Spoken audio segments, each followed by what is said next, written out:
carried for them for a long period of time. Thank you, Mr. Chair. Thank you, Mr. Chair. I call the honourable member Lynn Pillay. Thank you very much, Mr. Chair, and in rising to take a call on this, I would like to also acknowledge Rick Barker, who did so much work on this before this, whilst Labor was in government, and I know his commitment to justice, to the court system, will certainly be second to none, and it's a really wonderful opportunity to acknowledge all the good work that he does. The fact that he's the Chief Whip has got nothing to do with that, and I know that I look forward to Rick Barker.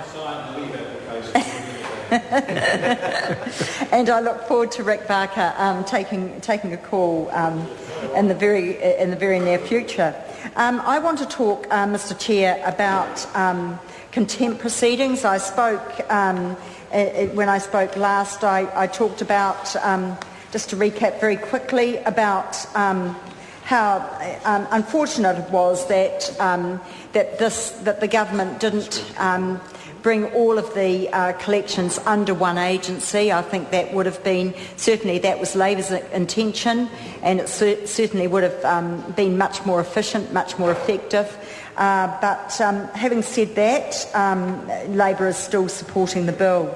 I also spoke around deputy bailiffs and the ability, the clarification that a person who's appointed as a deputy bailiff in a court can perform the powers and the functions of a deputy bailiff in any district court and not just in relation to the particular district court.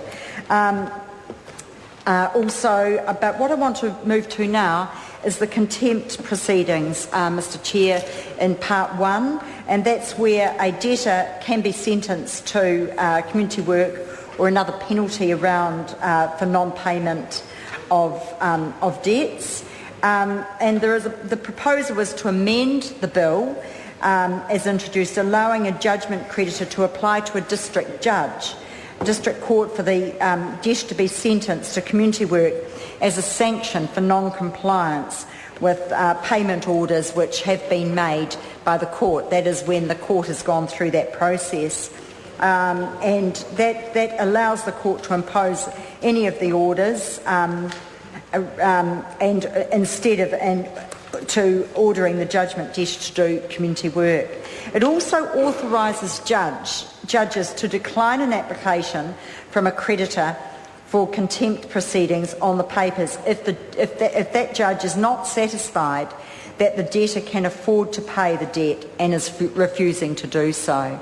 So if there is a case where the debtor doesn't have the means to pay, then that certainly can be taken into account. Removing the requirement for an application for contempt proceedings to be supported by an affidavit setting out details of the debtor's alleged disobedience, and also authorising registrars to issue warrants to arrest debtors or judgment debtors I refer to there when I say debtors, Mr. Chair, who fail to appear at the hearing of the application or who cannot be served with the application. And all of those will go some way to ensuring that debts get paid effectively, that with the sanctions, with what we spoke about before, with the ability for the orders to pay will make the driver, and also the driver's licence stop orders, which I won't speak about at length here, Mr. Chair, because I note that they are in Part 2. But for the purpose of the bill to improve the process and address a general concern about the amount of overdue fines. The satisfaction of victims when offenders do not comply with orders and with making payments to those victims, and the sheer frustration of creditors and debtors using the court's civil debt enforcement process. So, Mr. Chair, while this bill doesn't go as far as we would have liked to have seen, it certainly does go some way to improving the collection of fines in our court system, and for that reason Labor is supporting this bill. Thank you, Mr. Chair.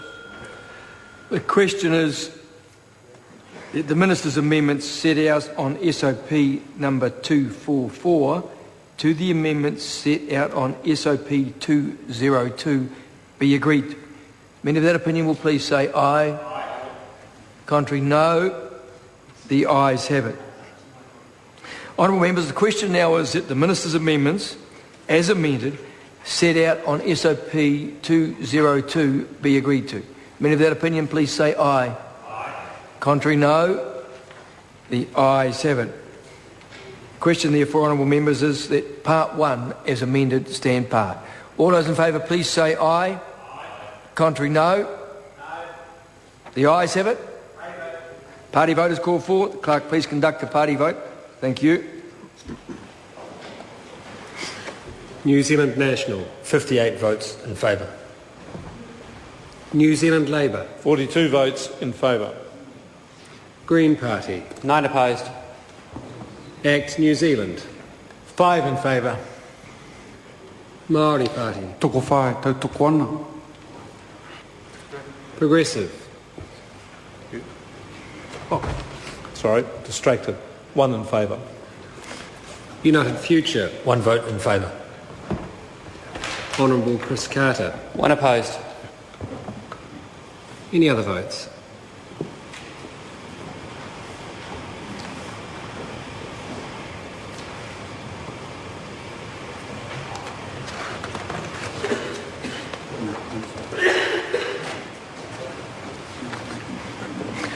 Honourable members, the ayes are 111, the noes are 10. The motion is agreed to. The question now is that Part 2, which is debate on clauses 39 to 50, stand part. I invite some honourable member to take the call. I call the honourable